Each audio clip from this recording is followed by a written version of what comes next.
Hello students and welcome to lesson 3.03 teaching video on periodic trends. First, before we actually start the material, I just want to mention the standards that we will be covering in this lesson. These three here are Common Core standards, and you can access all of the Common Core standards by going to your course information and clicking on standards. The lesson objectives is simply to predict the properties of an element based on the patterns of the periodic table. Now, to be successful in this particular lesson, we need to make sure that we have completed 3.01 and 3.02. Basically, these two lessons lay out for us the periodic table setup, how it's arranged and organized. And then in lesson 2, we look at the different groups in the periodic table. So make sure you have gone over those lessons and that you do understand all the material there. If not, please make sure that you review that material. And of course, you can always attend one of our tutoring or live sessions to get some more help with those particular assignments. Alright, so with no further ado, let's jump right into 3.03. The first thing that we talk about in 3.03 is effective nuclear charge. And reason for that is because the effective nuclear charge is actually what dictates all the other trends that we will look at throughout this lesson. So that's why we do this one first. Well, first off, of course, we need to define what effective nuclear charge is. It's simply the charge from the nucleus felt by the valence electrons.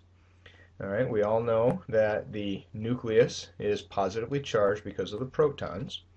And then the valence electrons, those are the outer shell electrons. So basically what we're talking about is how much attraction is there between the nucleus and the outer shell or valence electrons. And we call that the effective nuclear charge. To determine that, we simply are going to take the number of protons, which is the nuclear charge, and then we're going to subtract from that the inner core electrons. The reason for that is because the inner core electrons are actually shielding the valence electrons from the attractive forces of the protons. So in a sense, they are negating or canceling out some of that attraction between the protons and the valence electrons. So if you look at the picture down here, this is an example for oxygen. When we look at oxygen, it has 2 electrons in the inner shell. It has 2, 4, 6 electrons in the outer shell. So to figure out its effective nuclear charge, we're going to take the number of protons, which we know to be 8, right? Because its atomic number is 8. We subtract 2 because we have 2 inner shell electrons, and we would end up with 6 when we look down here. So we got 8 minus 2 equals 6. So the effective nuclear charge for oxygen is 6. Okay, it's as simple as that. So let's look at a couple others here and we can quickly see how effective nuclear charge changes through the table. Alright, let's try fluorine. Fluorine is right next to oxygen. Atomic number is 9. So it has 9 protons.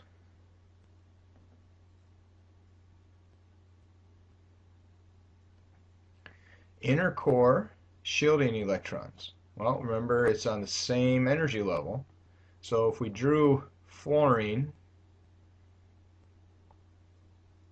okay, we have our nucleus. We have the first energy level with 2 electrons on there. And then we have the second energy level,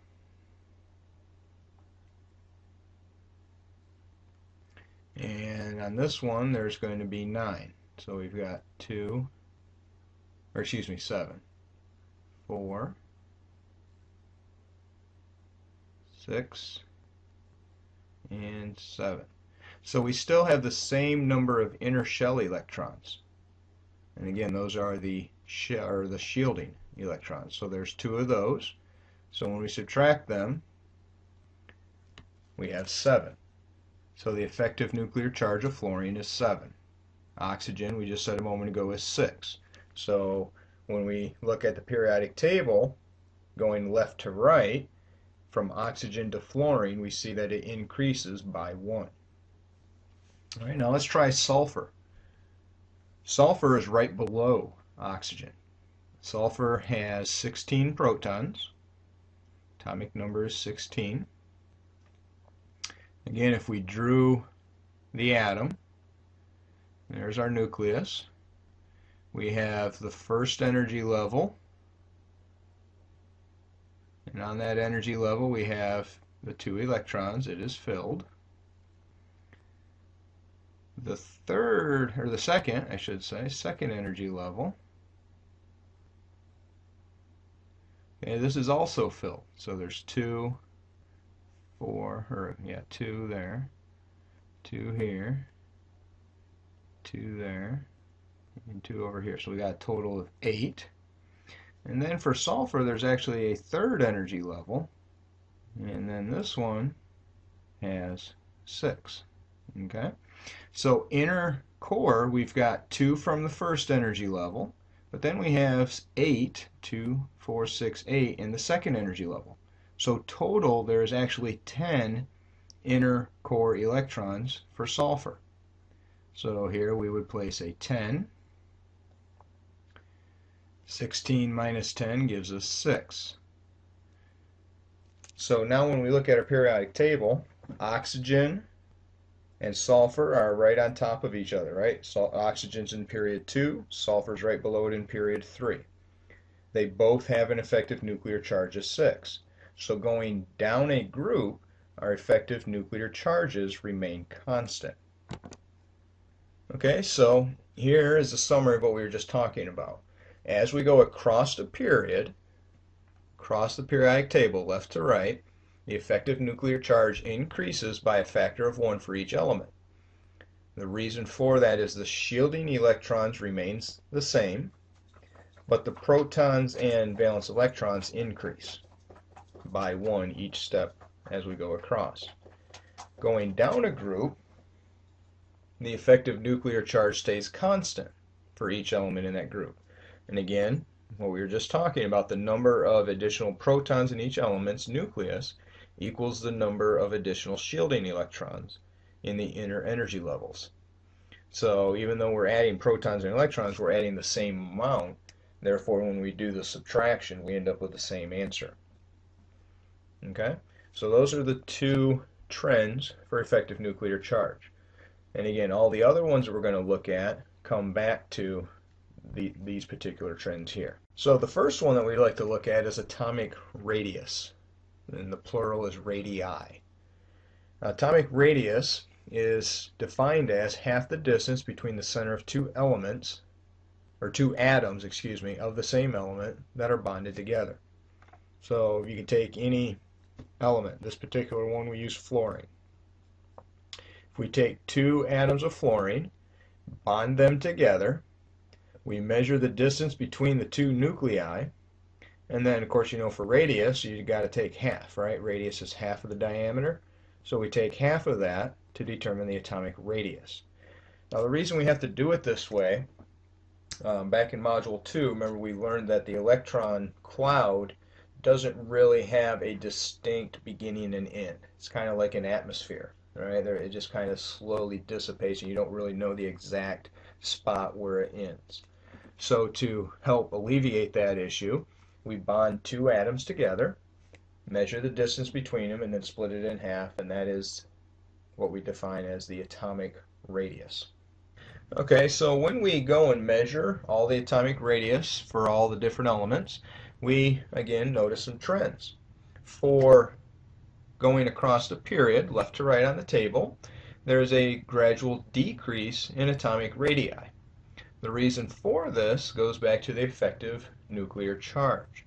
Remember, we said that the effective nuclear charge increases by 1 as we go left to right across the table.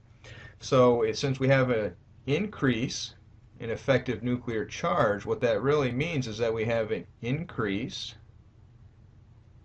an attraction between those protons and valence electrons.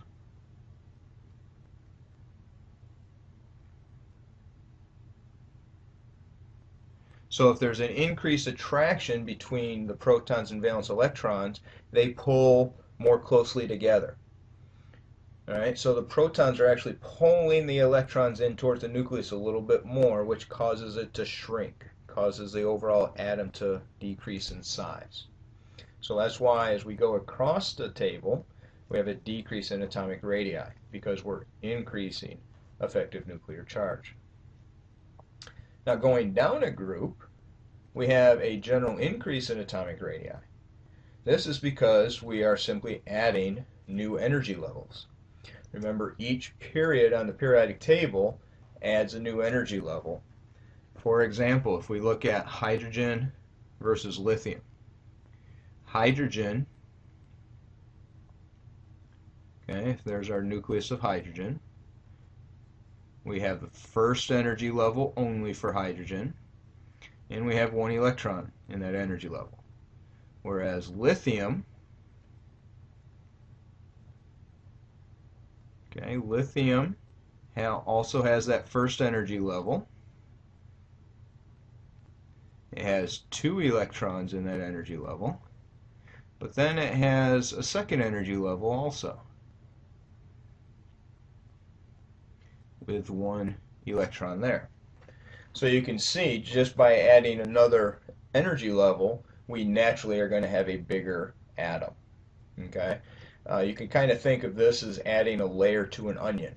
Every time you add a layer to an onion, it gets a little bit bigger. Same thing is true here. We're adding another layer to the atom, so it's just naturally going to become a bigger atom. And that happens as we go down the groups of the table.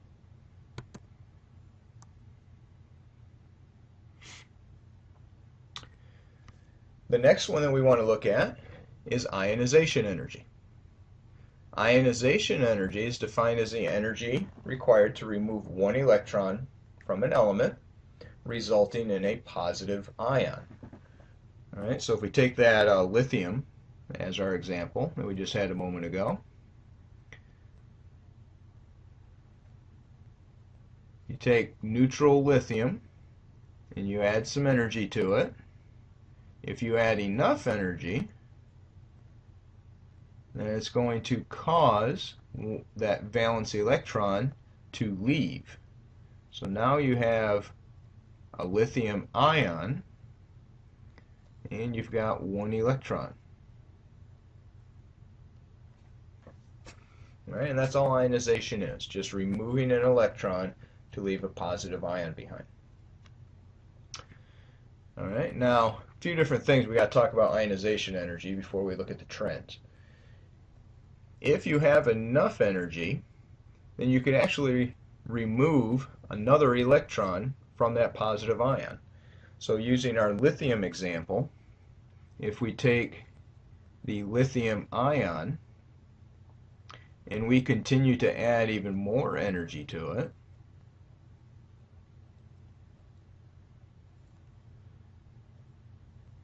then we can remove another electron. So now we would be left with a positive 2 ion, and we would have another electron. Now we have to distinguish which electron we were removing, excuse me. So when we remove the first electron, we call this the first ionization energy. And I'm just going to abbreviate IE for ionization energy. When we remove the second electron, you guessed it, we call that the second ionization energy. And then of course if we remove the third one, we would call it the third ionization energy.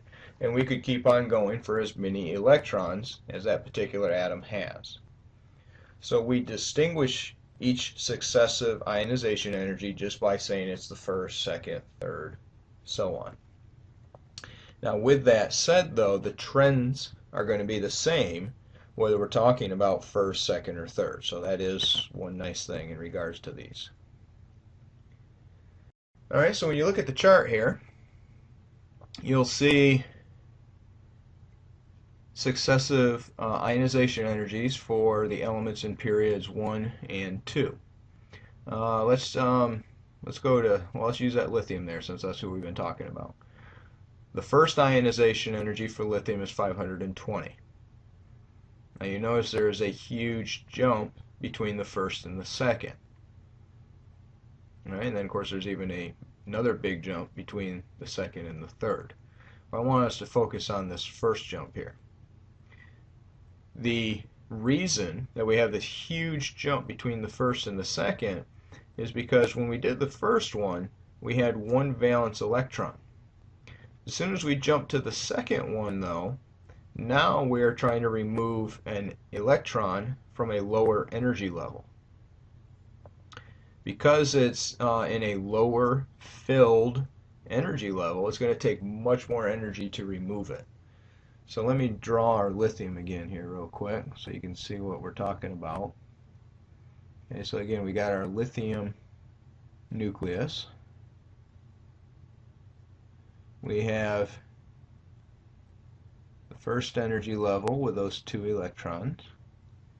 And then we have the second energy level with that 1 electron. Now this 1 electron in the valence shell here can easily be removed because it's not a filled energy level.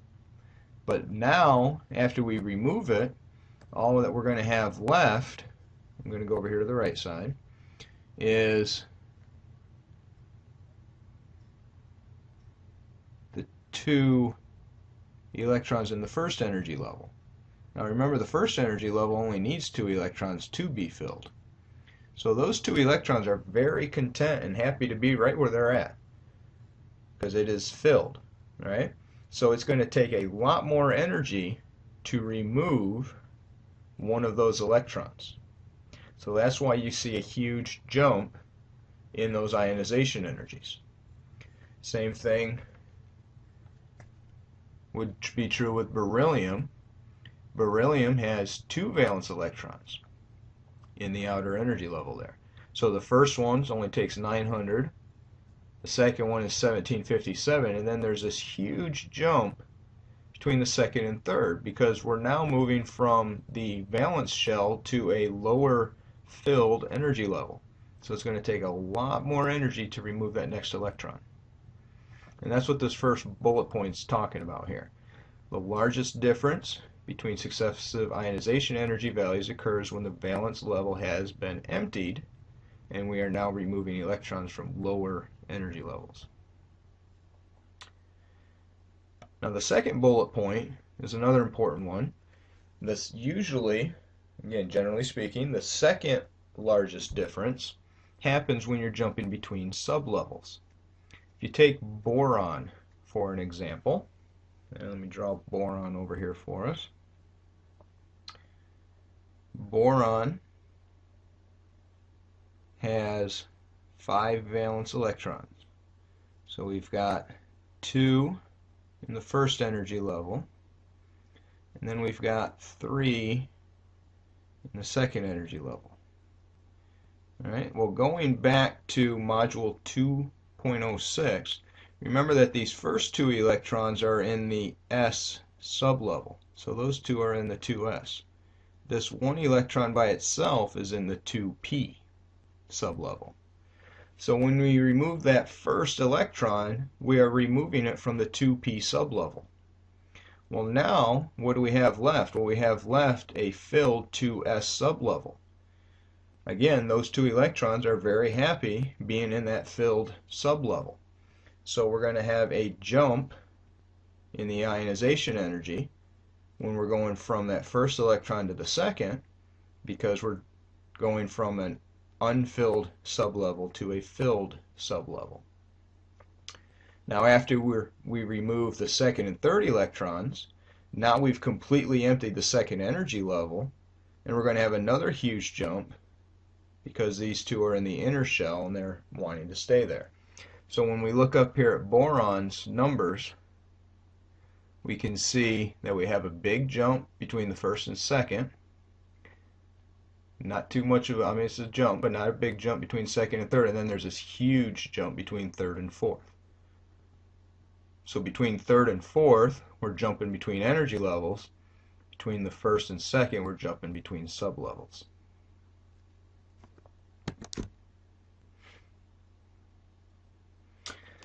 Alright, so as I mentioned, no matter if we're talking about the first, second, or third ionization energy, we still have the same trends.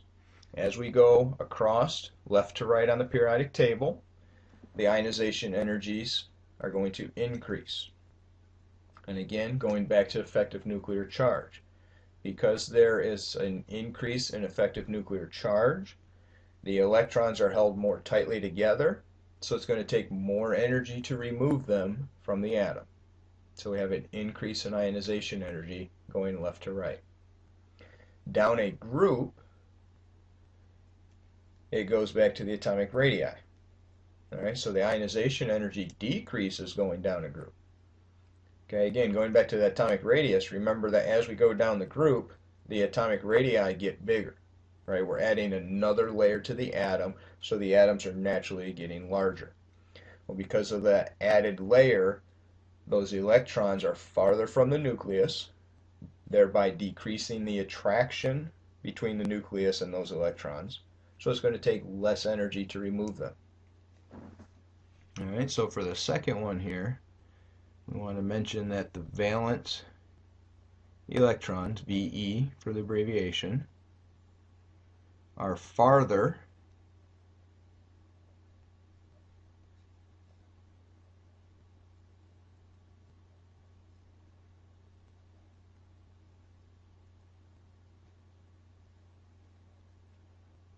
from the nucleus.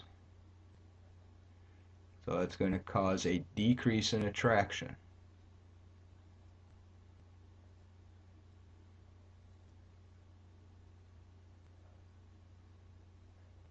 Alright, so again, because of a decrease in attraction, it's going to be easier to remove them.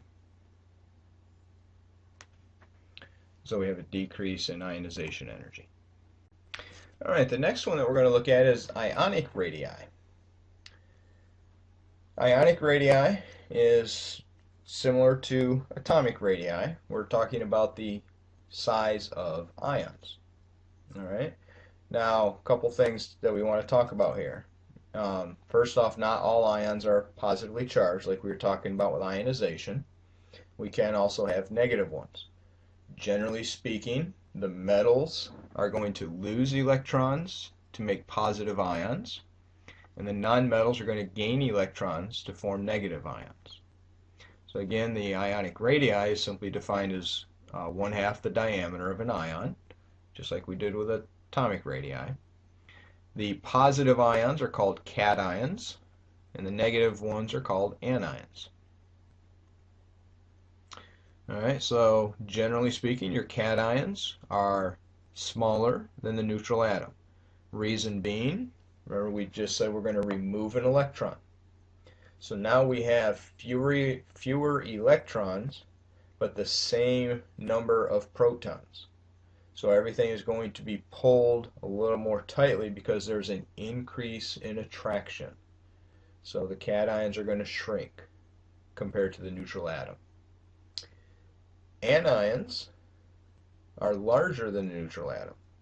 Again, here, because we are adding an electron, we actually are going to cause a decrease in the effective nuclear charge. Therefore, the electrons are actually going to spread out because there's overall a decrease in attraction between those protons and those outer shell electrons. Alright, so cations, the positive ions, are smaller than the neutral atom. The anions, on the other hand, are going to be larger because of the decrease in attraction due to a decrease in effective nuclear charge. Alright, so if you look at the picture up on top here, you can see the black circles represent the atomic radius, and then the green circle represents the ionic radius. So you can see over here with the metals, the green circles are all smaller than the black, indicating that the cation is smaller than the atom. Over on the nonmetal side, you can see that the green circles are larger. So this is indicating that the anions are larger than the neutral atom. Okay, but the great thing is if you look at just the green circles for a moment, let's take, say, this third or fourth period here. As we go left to right, you notice that those green circles are getting progressively smaller.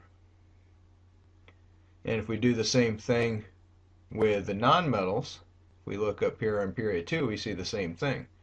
Those green circles are generally getting smaller as we're going left to right. So the trend is actually the same as atomic radii. As we're going left to right across the table, there's a decrease both in the cations and the anions. Again, same reason, because we have an increase in effective nuclear charge. The electrons are pulled with more attraction towards the nucleus, thereby making everything a little bit smaller. Going down a group, ionic radii increase, again for the same reason. As we're going down the groups, we're adding another layer to the atom, so the electrons are going to be a little bit farther away from the nucleus, and it's going to make it a naturally bigger atom, or ion in this case, than what we had in the previous period. And then the last one that we need to look at is electronegativity. And we are going to use electronegativity a little bit later on in this module. For right now, we just need to define it. It is the measure of the attraction of an atom for electrons. In other words, how much does that atom really want electrons? And we just call that electronegativity. All right, very simple. If it has a high electronegativity, then it wants electrons. If it has a low electronegativity, it does not want electrons. It is related to effective nuclear charge. So the greater the effective nuclear charge, the greater the electronegativity. Now, basically what scientists did is they just came up with an arbitrary rating system. So we're going to go from 0 to 4.